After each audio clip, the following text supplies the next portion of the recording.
Se você está implementando um modelo de domínio, deve atentar para um fato muito importante, mas frequentemente ignorado. Instanciar agregados deve ser uma operação simples. Se você programa com uma linguagem orientada a objetos, como C# ou Java, é bem provável que recorra ao construtor como interface para a instanciação de agregados e também ao código do construtor para poder implementar algum tipo de validação um pouco mais complexa. Entretanto, eu posso apontar para você pelo menos 3 cenários onde o construtor talvez não seja a alternativa mais recomendável para fornecer essa interface e para implementar esta dita validação imposta pelo negócio. Pois bem, nestes cenários, a saída mais comum é utilizar de alguma forma a implementação do padrão Factory, e este vídeo fala sobre esse padrão. Antes de continuarmos, entretanto, deixa eu te lembrar que este vídeo faz parte de uma série chamada DDD do jeito certo. Nós chamamos essa série de DDD do jeito certo porque nós objetivamos atacar a complexidade no coração do software, sem necessariamente tornar o processo de desenvolvimento de software mais complexo.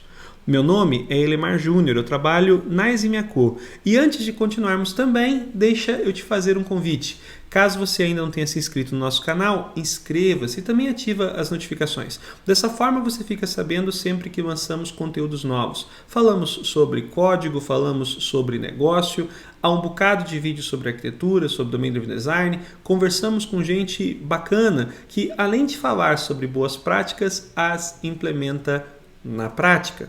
Facilitar a instanciação de objetos é uma preocupação antiga para quem programa utilizando o paradigma orientado a objetos, tanto que no clássico de 1994, Design Patterns da Gangue dos Quatro, já existe um esforço para codificar alguns padrões destinados a simplificar esta operação, a criação de novos objetos. Quando Eric Evans escreveu Domain Driven Design e formalizou a ideia de Factory, ele se pautou em 3 desses padrões. São eles o Abstract Factory, o Factory Method e o Builder.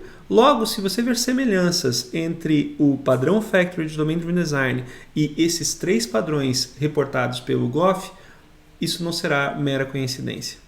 Um primeiro cenário para a utilização do padrão Factory talvez seja aquele onde o mesmo tipo pode ser inicializado por um amplo conjunto de parâmetros que disparam conjuntos diversificados de validações e regras de instanciação. Tentando tornar a coisa bem tangível para você, considere o tipo timespan da biblioteca do .NET. Você pode criar um timespan a partir de horas, minutos, segundos, milissegundos, ticks, enfim. A criação a partir desses diversos tipos pode ser feita, a princípio, através de a implementação de diferentes sobrecargas do construtor. Entretanto, essas diferentes sobrecargas tornam muitas vezes o código cliente de timespan mais difícil de se ler e entender. Por quê? Porque a menos que você recorra a recursos como, por exemplo, parâmetros nomeados, o código não mostra exatamente o que aquele parâmetro é e qual fluxo de construção será adotado.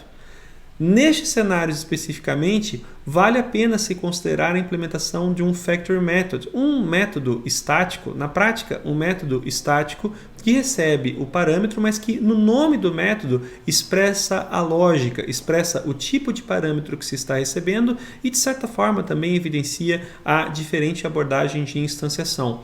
No timespan especificamente, existe o conjunto from alguma coisa, então você tem como criar a partir de minutos, de segundos, de horas, de dias, tudo isso com métodos estáticos dedicados.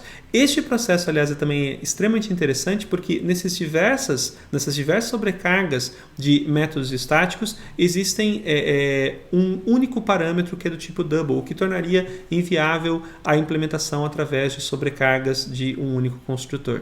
Um outro contexto para a aplicação de factories ou para a adoção de factories é quando precisamos lidar com hierarquias de tipos, ou seja, quando o tipo concreto que será utilizado para instanciar o objeto que será retornado vai variar conforme os parâmetros que você recebe para essa instanciação.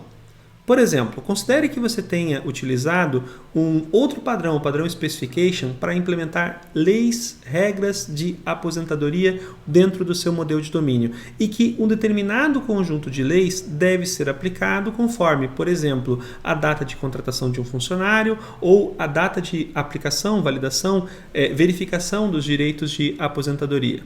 Pois bem, neste cenário especificamente você tem uma interface que determina essa especificação para as regras de aposentadoria e implementações concretas de specification, cada uma obedecendo um determinado conjunto de leis.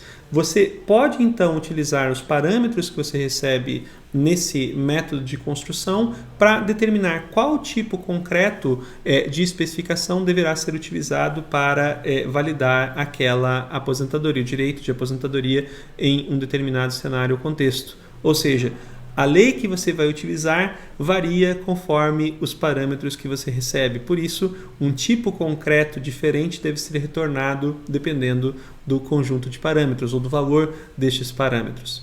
Por fim, há também aqueles cenários onde a lógica para a instanciação de objetos que compõem um agregado é de fato complexa.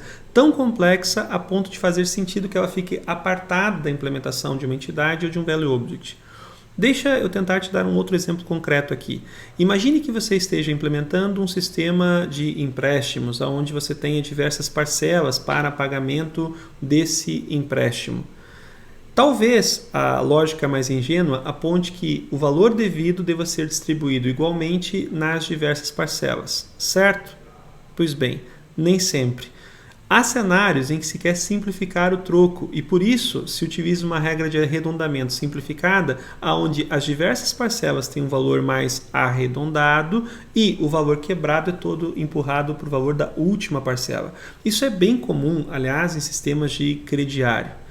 Esta lógica de instanciação precisa ser expressa em algum lugar, certo?